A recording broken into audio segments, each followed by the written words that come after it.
Amici, salve! Vi voglio deliziare con una bellissima barzelletta. Allora, in un convento delle suore hanno fissato, meglio dire, un appuntamento per il Papa. Ciò vuol dire il Papa viene a visitare questo convento.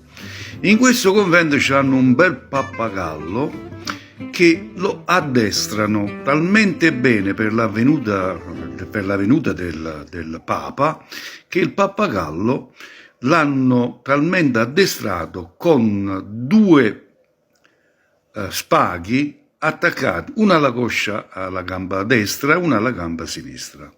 Quando gli tirano lo spago con la gamba destra, il pappagallo dice l'Ave Maria, per ti ringrazio, lascia la funetta destra e tira lo spago sinistro, tira lo spago della gamba sinistra e il Papa, io voglio dire il pappagallo, scusate, atto di dolore, mio Dio, lascia, per la miseria.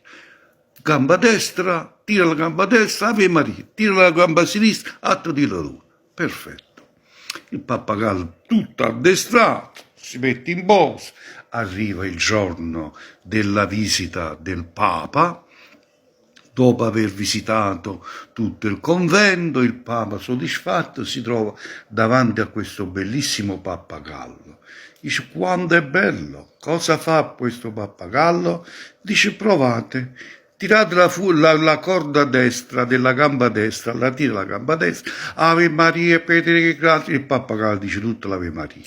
Adesso tirate lo spago della gamba sinistra, il Papa tira la gamba sinistra, atto di dolore, mio Dio, me ne lascia. Il Papa gli nasce un dubbio, dice: per la miseria, bravissimo, e se tiro tutte e due funicelle che succede?